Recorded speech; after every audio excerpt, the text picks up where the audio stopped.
Welcome to the Crossroads Psychology video podcast. I'm Voicu Mihnea, signing in from Beijing. In this episode, recorded some time ago, we will talk about positive psychology and mental health. I am joined today by Dr. Dan Guerra, a psychologist and psychotherapist based in New York with over 18 years experience in helping clients increase their wellness and mental health. Apart from his private practice, Dr. Guerra is also a mindfulness meditation teacher, an educator, an executive coach, a playback theater actor, an author, and a public speaker. Thank you so much for taking the time to join me today here on this podcast. You're very welcome, Voicu. Thank you so much for having me. I'm honored to be here. And I'm very excited to have this conversation together with you, although you are 12 hours ahead of Beijing time. And I think it's amazing that we can connect today like this. It is amazing. It's a little bit late for you over there. 8 p.m. It's okay. Okay, good. So to begin with, I want to ask you, what is positive psychology to you and how do you translate that to your clients? It's a good question. Positive psychology to me is really based on the idea that there is really much more right with us than there is wrong. So positive psychology says, let's find out what your strengths are and what's working well for you and enhance and emphasize and refine those things. So positive psychology is facilitative rather than prescriptive.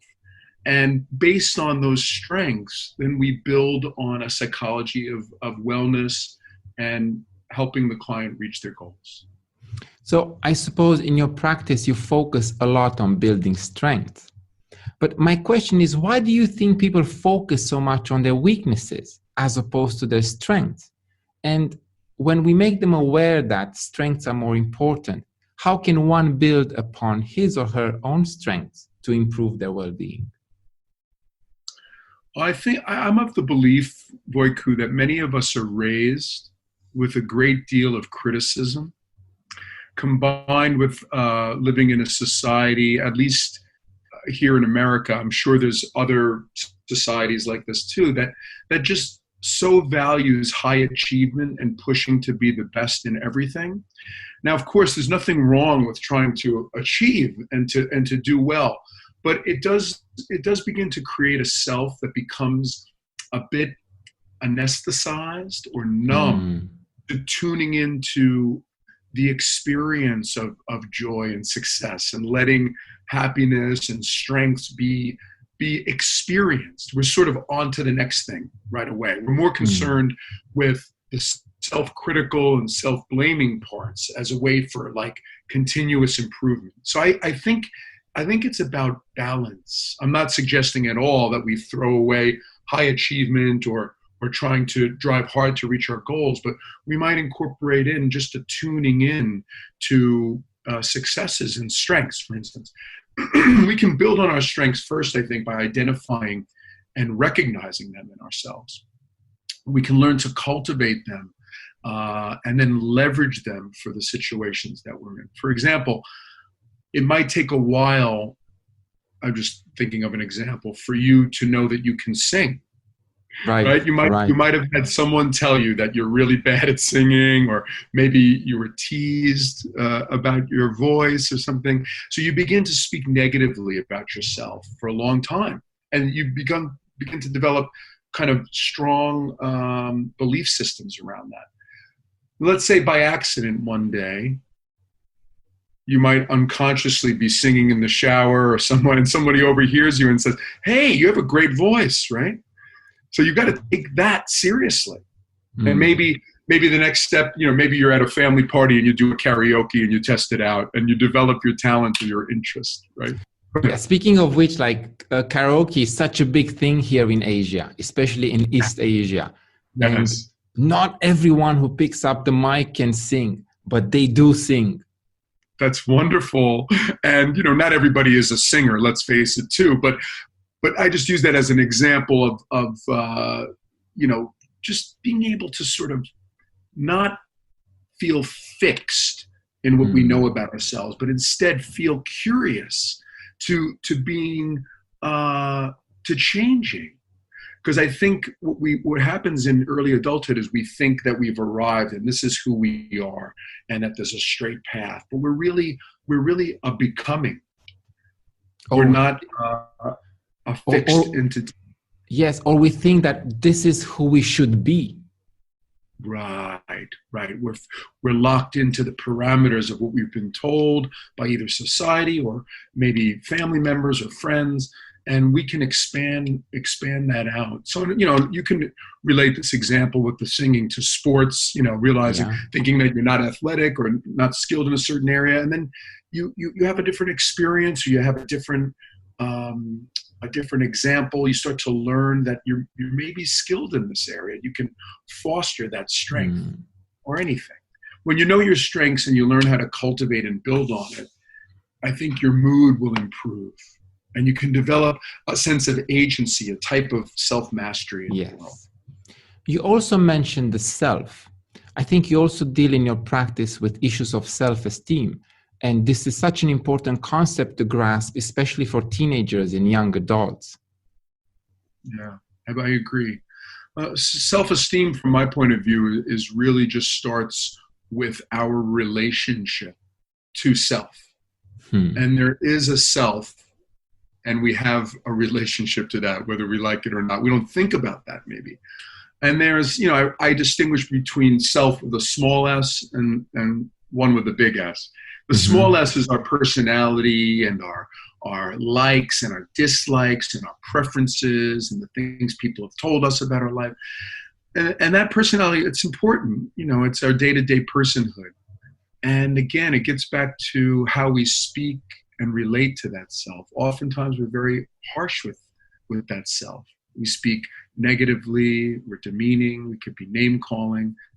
And of course, this doesn't apply to everybody in the same degree, but when we're talking about issues of self-esteem, it doesn't take long to usually find kind of a negative or harsh relationship with self. And we speak to that self as if it's someone we don't like. So the root of self-esteem, good self-esteem, is really self-love and self-care.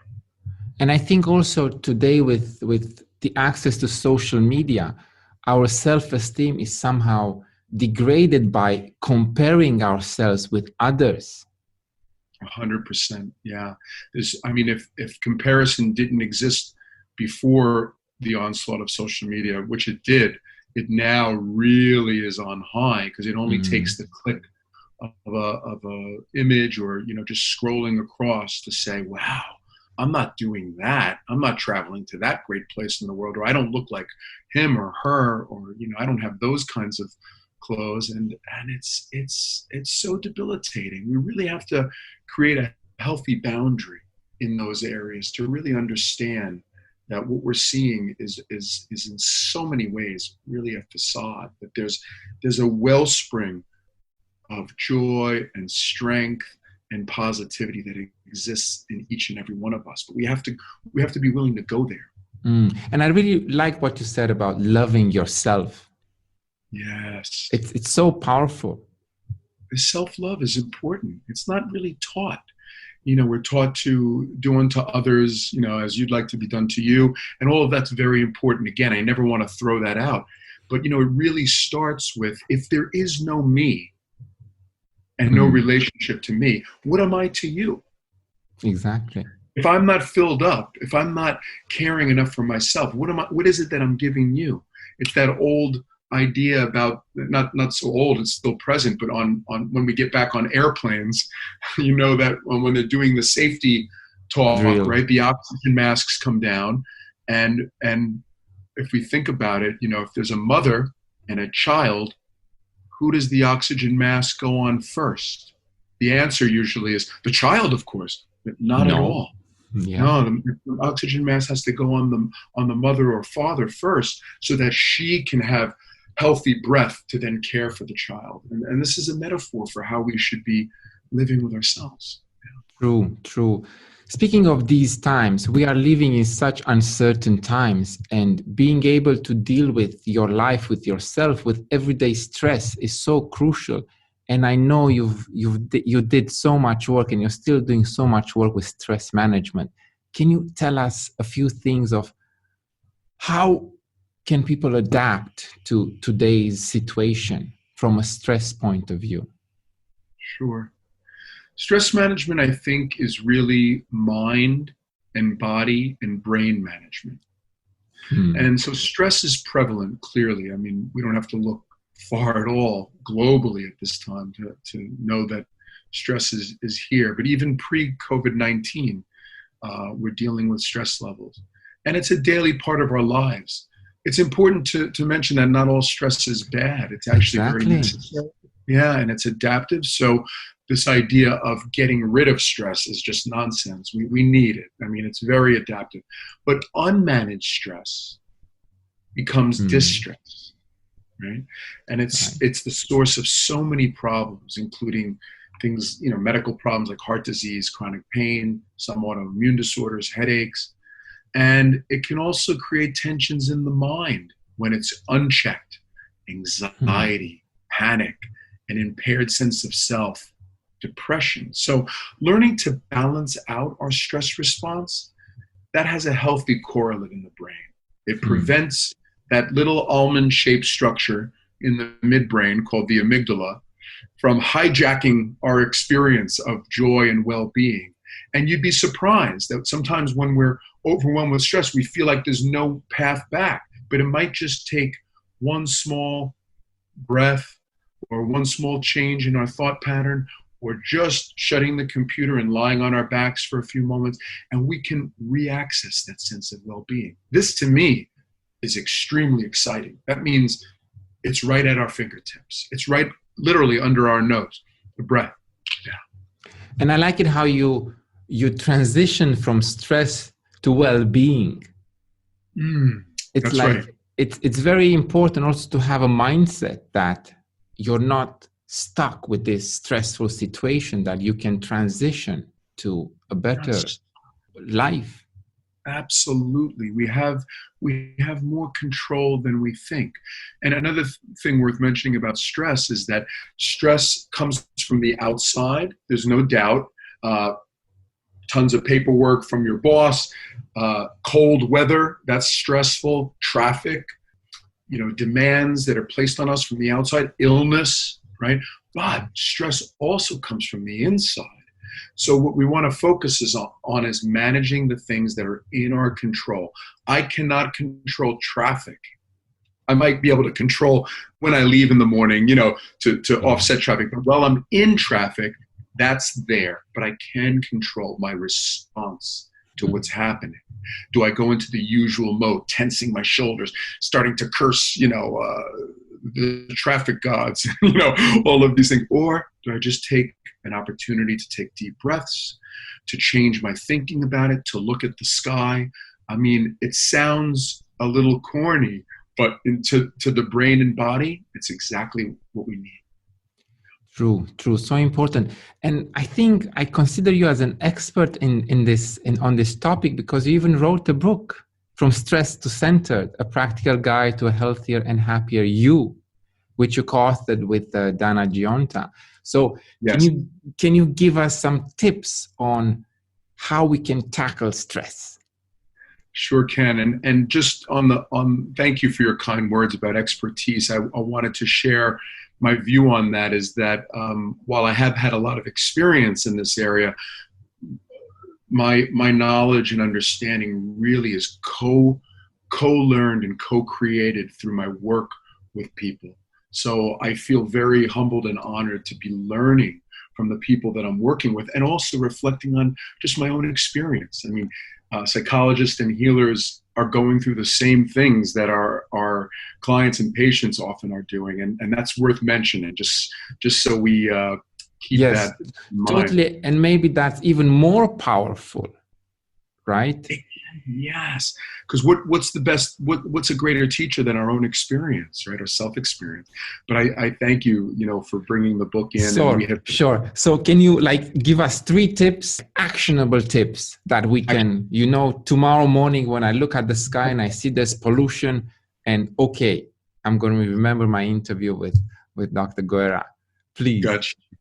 So one major tip is to start with simply knowing that you have inside the ability to affect and control part of your internal experience, which may feel like it's on autopilot to you. So just bringing your sensibility and your awareness to knowing, hey, I have some control over this. That itself is a stress management tip, okay?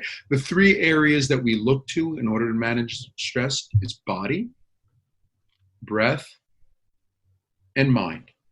So one example of something that you can do to impact bodily tension and stress, it's a great technique. It's called progressive muscle relaxation, PMR. It's based on the concept that an anxious mind cannot live in a relaxed body. If you want to practice progressive muscle relaxation, you can go on YouTube. There's tons of practices. On my YouTube channel, it's there in audio file, and also on Insight Timer, a wonderful free app. There's plenty of progressive muscle relaxation practices, and I'm published on there as well. So if you like or dislike the sound of my voice, you can go in either direction. Sure. Second, for the breath, is ratio breathing. Ratio breathing is just breathing to a certain count, where we, for instance, inhale to a count of 4, hold for a count of 2, exhale to a count of 7 and 8. This expands the exhaled breath, which moves us out of fight or flight into rest and digest mode. It's well researched, and it's a very easy practice you can do anywhere. Again, you can find that on Insight Timer, on YouTube, anywhere.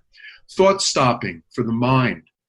So something actionable is to just notice what your favorite top 3 to 5 negative thoughts are.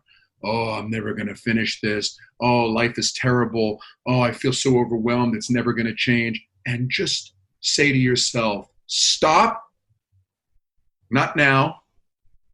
And if you want extra credit, you replace that thought with something more realistic, neutral to slightly positive. Oh, I love that. Is it really true that everything in my life is out of control? No, not really. Only some things are out of control. Exactly. Many things are in my control. That's an example. So I also think that all these 3 tips that you have just shared with us have to be applied, but there's also a mindset. And I think having a growth mindset, to be open to the idea that, yes, I can change. Yes, I am in control, is very important. What do you think? Can growth mindset help people who find themselves in a rut? Yes, I think growth mindset, and also I like to, if I can add to that mindset, just a mindset that gives ourself, back to the self, a little grace, a little space. Again, not to remove ourselves from hard driving self-achievement, but one of the ways that we foster good outcomes is to give ourselves a little room for error, a little room for not getting everything perfect. I have to be very careful in teaching this. And by the way, I'm type A+++. If I was unchecked, I'd be driving myself to the end of life. So I practice what I preach in this area. So for instance, I would much rather folks practice a little bit regularly over the course of their day and to do 2 hours of intense stress management work when they're feeling like things are falling apart. And so, yes, a growth mindset, and a mindset that includes that there can be usefulness and joy in giving ourselves a little bit of room and actually reaching the same outcome. Right. I think it's very important to understand that we are not always on this amazing race, right? And that we can actually slow down and look left and right. And as you said, I like that. Give yourself some grace. That's just amazing. We're Yeah. always like achieve, do, more. When we operate on a constant mode of doing, like you're suggesting, it's the classic way to miss life. It's the classic way to wake up 10 years from now and go, where did the time go? I don't believe that time goes fast. Time goes exactly as it goes. But our experience of time can slow down when we, as you said, look left and right, stop and smell the roses. Not all the time, but in moments. And this, what we're talking about today, are these moments. True, so true. In your practice, you also deal with grief, and you will also address emotional suffering. Like, these are such heavy subjects. How do you approach these issues? Yeah, there's so much of this right now, Voicu. I can't even begin to tell you what's happening. I'm sure around the world, but particularly in New York, where I'm living. Yes. Everything from first responders to my clients who are not first responders. When you're dealing with grief and emotional suffering, really the hallmark of this is cultivating an atmosphere of being with the other person. You cannot rush grief, move it along. You can only observe, again, create an atmosphere of care and empathy, and sort of walk alongside them, to be with them. Not everybody grieves in the same way. Unlike what we sometimes think in popular psychology, there's these stages that we move through. Elizabeth Kubler-Ross was awesome in her stages, but she even was very clear to say that they're nonlinear. One cycles back and forth depending on who we are personally. With that said, there's a time to help people move out of the stage of grief when they're ready, or emotional suffering, to actionable steps. But when they're in it, when it's just present, the best mode is empathy. Being with, not sympathy. Yes, empathy. Such an important word, and I think we kind of forget that empathy is such an important, I almost want to say, like a skill. It's absolutely a skill, yeah, a hallmark of emotional intelligence. Right. You also have a very unique way of promoting wellness by combining Western and Eastern approaches. Can you give us more details? Sure. I mean, this is a real favorite topic of mine. So even before I entered higher education for psychology, I had a real interest and passion for Eastern philosophy and mind-body practices. I think this came out of my joy and passion for world travel. When I was around 20, I began to travel the world. I had an experience of studying across the pond in England there, and just got to travel. And I saw that different cultures had different approaches to wellness and mental health. And, I got out of that mindset as Western science is the answer to everything. It's great and it's amazing. But again, there are some native cultures and some old wisdom that's entrenched in these different approaches, and I just was fascinated by this. So at that same time, yoga and meditation were re-entering the psyches of America and of Americans after lying dormant, with the 60s and 70s and that movement.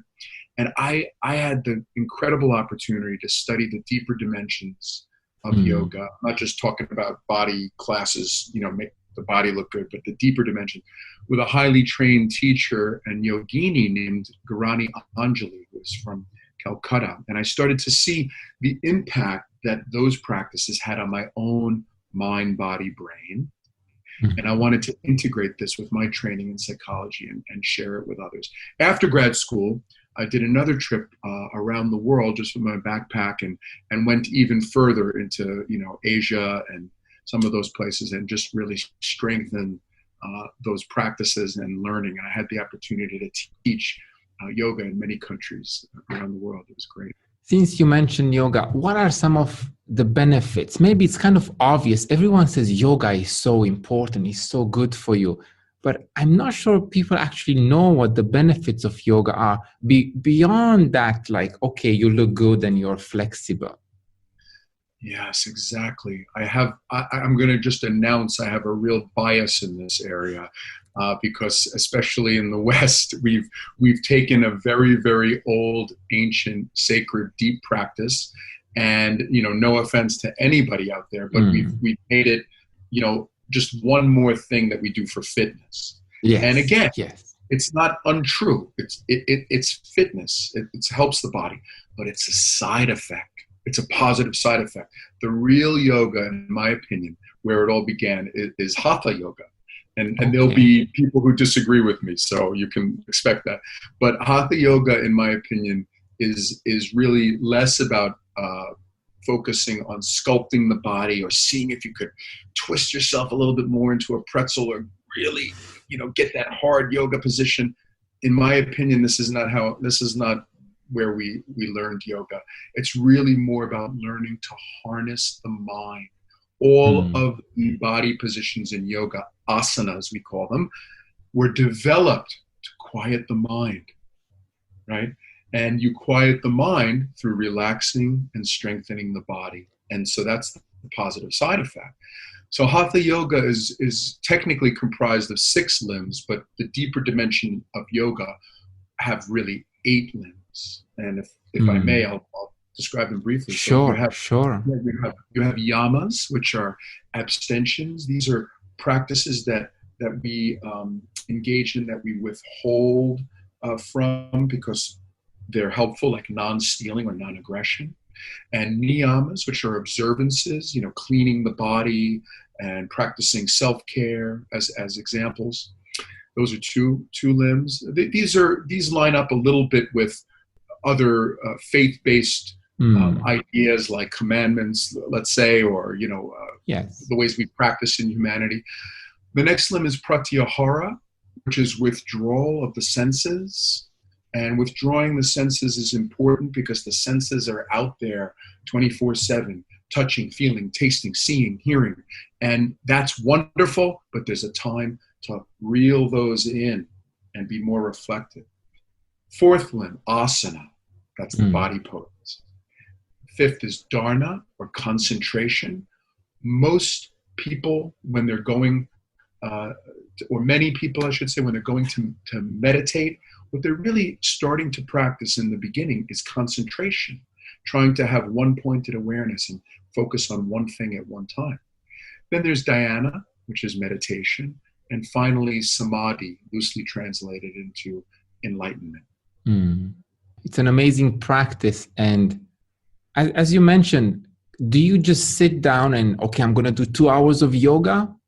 Or do you live through moments?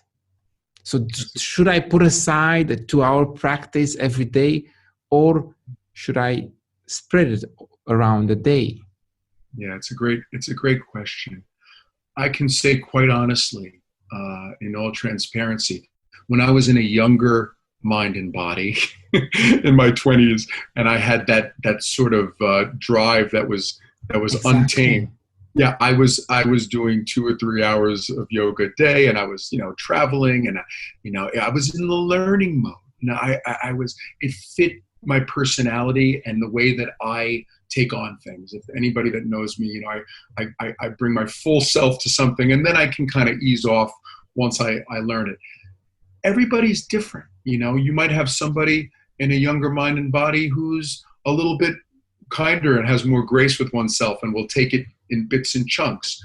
And also everybody has different life circumstances. So my recommendation is that there's formal yoga or formal meditation, and there's informal yoga and informal meditation. I believe that in the beginning, when we're learning something new, we need a little bit of formal training. So you got to sit your butt on a cushion to practice meditation, and time yourself and learn from teachers. Same thing with yoga. Have a teacher. It's much better when we can to be in person with an experienced teacher to learn the deeper aspects of yoga and even asana and body postures. Then after a while, you start to integrate and learn the informal approaches of meditation and yoga. I do practice both formal and informal. Informal meditation example of that would be to keep attentive to your breath and to your own emotions while you're in a conflictual situation with that person. Practicing yoga on the subway or while commuting to work. It takes place by noticing your tension in your body and releasing it with your breath. Or when I was riding the subway, I mean, people are hesitant to do that these days, but when I'm on the train, I might notice how are my feet? You know, am I standing with a straight body posture, or am I slumped, or am I holding on to tension? So I think there's lots of room to practice and feel good about that. That is just great advice. So you are also an advocate of mindfulness-based approach to wellness. It seems that people these days are becoming more and more aware of the benefits of mindfulness. In your opinion, what is the importance of mindfulness these days? Mindfulness-based approaches are very powerful. And I think the reason for that is because it involves many of the concepts and things that we've been talking about up until now. It's an age-old practice dating back through the millennia. And I had the good fortune of, when I was kind of coming up in graduate school, that there was a lot of good published research in this area, driven a lot by Center for Mindfulness at the University of Massachusetts with John Kabat-Zinn, who was an American microbiologist, but he was also a practicing Buddhist. So he had that Eastern wisdom and training in meditation, but wanted to find a way to make it very accessible to regular folks like you and I. So mindfulness and mindfulness-based approaches are really about learning how to cultivate and harness one's attention. And we're in a world and in a time period more than ever where attention and focus is very scattered. It's everywhere, all over the place. And you don't have to have a diagnosis of attention deficit disorder or hyperactivity and these kinds of things to relate to the idea that we've become somehow a culture that's trying to do many things at once, and we're doing all of those things at 40% effectiveness. And the art of focusing on one thing at one time, in this case particularly our own inner experience, it's been lost. And when we return to that, we recognize that there are a ton of benefits, including being able to manage stress responses, increase our concentration and focus, have better outcomes in relationships, improve our physical and mental health, have better outcomes in business, benefit from greater leadership. It really involves emotional intelligence, those aspects of emotional intelligence that involve self-awareness. What is it that's going on inside of me in my thinking and feeling? And then self-regulation, being able to modulate, and for me to be in the driver's seat, not in the passenger seat, of those thinking, those thoughts and feelings. And then also being aware enough to know socially what's happening around me, so that I can sense what's happening in you and respond appropriately. So that I can be aware of, is this person trying to harm me or help me or somewhere in between? How much of it is you? How much of it is me or us?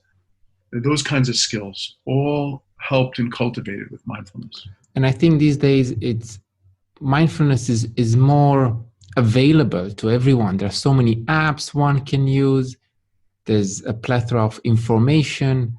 So if I were to start today mindfulness practice? Where can I start? Well, it happens in the same way as some of these other practices, to just find a good teacher. And there's plenty of them out there. There may be some that are not so good. So using your mind to discern what is and what isn't.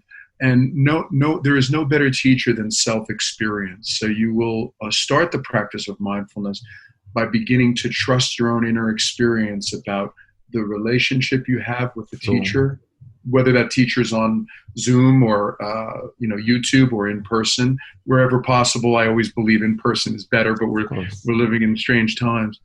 And yeah, just start by doing a little bit of reading, a little bit of searching out, understanding. I love John Kabat-Zinn's books. They're accessible to the everyday person. One great place to start is Wherever You Go, There You Are. Fantastic book with 3-page chapters that you can kind of skip around in, and you can start to begin to understand where mindful approaches are. And then after that, you have to sit and do the practice. And again, there's so many different types of teaching out there. I have my own form that's more related to mindful-based stress awareness, but there's so many types of mindfulness trainings out there. Earlier on today, you mentioned the mind-body connection. And I think you see a connection between mind-body and physical illness. How so? There was a time, I believe, when humans were very much interested in their higher order thinking and rationality. The age of rationalism, enlightenment. And I think we got stuck there a bit. So that age was very important, but we got so obsessed with it to the point of ignoring the wisdom of our body and our emotions.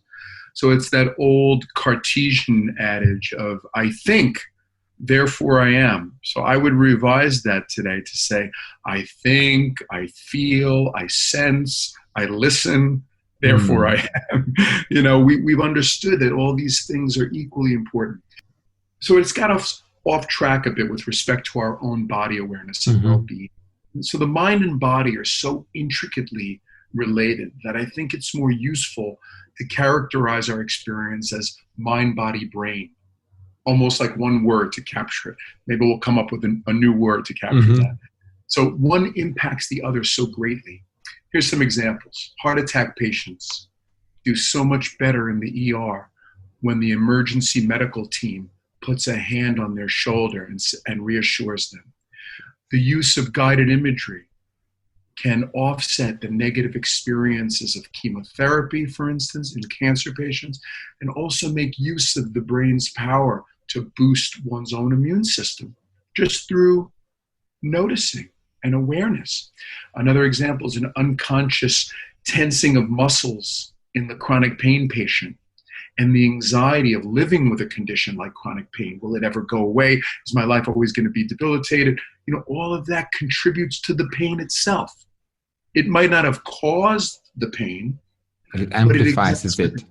Yes, and increases inflammation in the body, that tension. Why does inflammation get increased? Many, many reasons. Diet, the pain itself, but also through our autonomic nervous system. When you're chronically stressed and you're activating the sympathetic branch of the autonomic nervous system, fight or flight, on and on and on, you have certain neurotransmitters and hormones being secreted like cortisol and adrenaline. And in short term, these are so adaptive and important, but over the long term, they work against us. They inflame the body. One example that you might find interesting too is one of my first patients when I was a very young graduate student had chronic headaches for years and years, couldn't get rid of them. Even went to the point of thinking about surgery. There was medicines. She was on all kinds of medicines. Finally, the doctors got so fed up. They said, "Go see a psychologist. This must be, something that's psychologically related." Well, in a sense, they were right. It was unfortunate that the way they delivered it, because it felt like she was to blame, which she wasn't. But when we looked into her life, we realized that when she had headaches, that was the one time in her life where the family started to show her attention and love and care. Just happened to be that way in her family. She was responsible for everything. She worked full time, cooking, cleaning. The husband expected dinner on the table. Just happened to be that way. But when she had a headache, somehow everybody chilled out and started to turn their attention to her. So she was in an incredible dilemma. I give up my headaches. Now, this isn't conscious, right? But I release and give up my headaches, and I lose this very, very important emotional need in my life.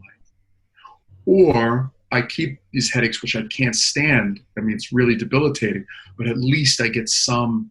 So we had to work with her assertiveness and asking for emotional needs and changing the structure of the family. So I give that example only to say it's a very complex system that we have. And that secondary gain from physical problems relates to why the mind and body are so intricately related.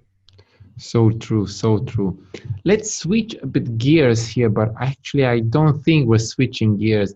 You also have an interest in theater and how theater can be used as a cathartic experience. First of all, where is the passion coming from for theater? And again, how do you actually implement this in your practice? I thank you for asking about this. It's such a joy. I don't always get to talk about it. This might be a little bit unique to my personal path, although it is out there to be discovered if other people want to figure out the correlates between psychology and theater. So the way it's happened for me is that ever since I was a young boy, I've always had a passion and interest in the dramatic arts. I think I suppressed it in service of doing something serious with my life and being more scientific and headed toward that path. For whatever reason, I had that in my head that I want to stay away from that, even though between you and me, I had a real love and passion for that. So that was dormant for a while until I got into late university and grad school, where I started to audition for theater, and I was getting parts, and I really loved it. And I started to see some overlap between psychology and theater. Number one, I mean, character development and personalities are rife and rich inside theater, right? And plots and those sorts of things. We just need to look to Shakespeare as one example to see, how many psychology moments we have there. But what happened over time is I started to become aware of things like drama therapy from J.J. Moreno. I didn't really do a deep study in that, but it was in my awareness. And then somewhere about 10 or 11 years ago, I had been doing little bits of theater here and there, did some voiceover work, but I opened up Backstage Magazine, which is a magazine for actors to see what auditions are going on in the city. And there was this advertisement for playback theater performance. I had never heard of playback theater. Well, I went for the audition, and I've now been a member for 10 years, and we perform. Wow. We perform in different parts of the world, actually, but mostly in New York City area. And playback theater is a form of theater that plays back the audience member's story or experience. So it's interactive theater. Usually you go to a theater, you sit passively, you watch the performers, you clap at the end. But in playback theater, you have a conductor or an MC that interacts with the audience, and it's usually weaved around a social justice theme. That social justice theme could be around mental health awareness, could be racism, could be violence against women or LGBT communities, any of those things. And we cultivate stories in the audience, and the actors will play those stories back through improvisation. No rehearsals, no script, just listening and performing. So we're trained in improv, we're trained in listening, empathy, validation, and we have a musician too, world-class musician from Russia, who is also an improv performer, and he improvs the music. And sometimes we'll sing the story or we'll act it out, and that's how the passion got into practice. And it is related to psychology. Yes, totally. It's amazing how the arts, music, painting can play such a big role in therapy. Yes, absolutely. There's that as well too. That playback theater is only one form of this. Clearly, there's so many other forms where, as you mentioned, that relate so much, because it relates to our emotions, our passions, our inner self. It's self with a big S, if you will. Yes. I think I kind of see a trend in this discussion, and as we approach the end of our interview, I think we mentioned some very important words here: self, empathy, mind, body, meditation, breathing, which I think are very important concepts that we don't have to master today, but we can start thinking about them and putting them into practice little by little, right? Absolutely. Yeah. Totally. Right. As you know, I'm also a psychology teacher at an international school here in Beijing. So I want to show this video to my students. What advice do you have for young people thinking into going in psychology, and how can psychology help them in their future careers? Not necessarily as a psychology teacher or as a psychologist. Yes.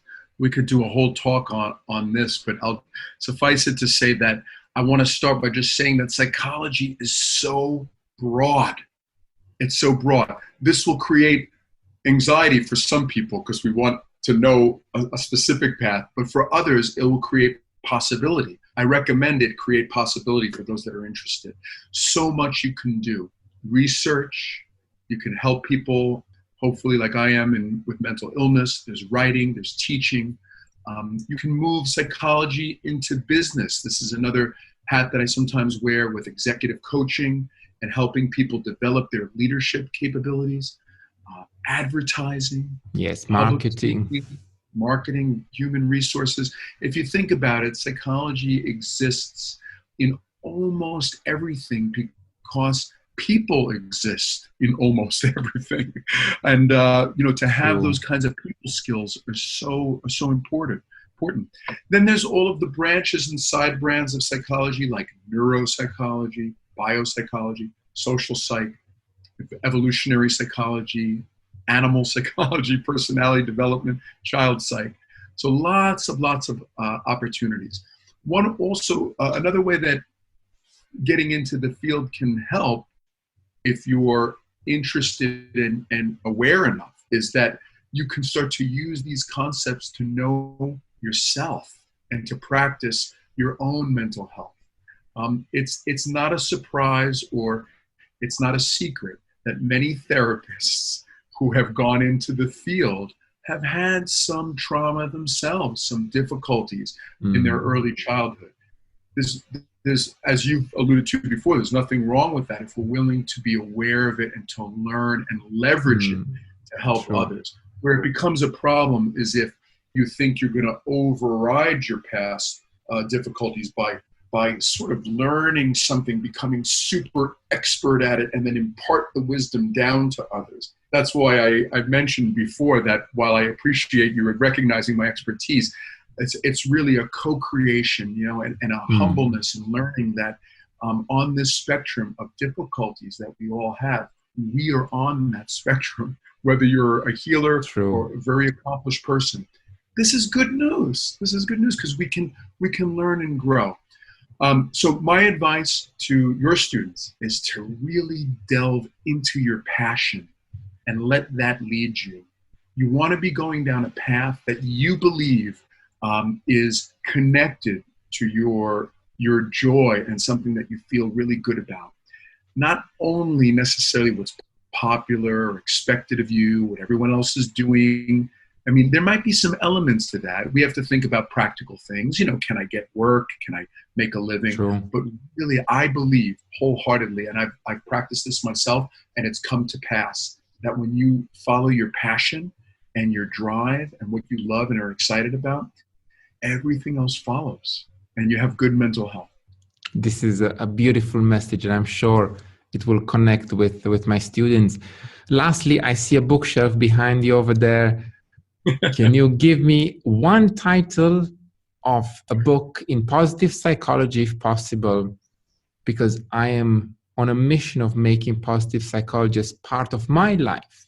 And Awesome. I'm trying to understand how positive psychology can be implemented in everything that I do, from daily life to business to sports. So what is one book that you recommend for me to read, for our listeners, for our readers? Okay, I'm happy to recommend it. And the authors is one where I've struggled, as many do, with the name for so long. You may not struggle with the name based on where you're from. Well, let's see. The book is Flow, and the author is Mihnea. Flow is an excellent book, one of my favorites, really teaching us how to drop in and cultivate that practice of learning how to be present and learning how to be in flow and in the zone as we reach our successes and our goals, and learning how to operate in unity with an integration with mind, body, and brain. Love that. Beautiful. Thank you so much for recommendations. It's wonderful, and Voicu, thank you so much for having me. I wish you the best with the podcast, and it was a real pleasure to be here with you. I'd like to visit your class one day. It can be done in the future. I think right now we're all bunking in for this situation that we're all in. That's true. But I'm thinking positively. Yes, I would really love to keep in touch with you, and one day we will meet. Thank you so much once again.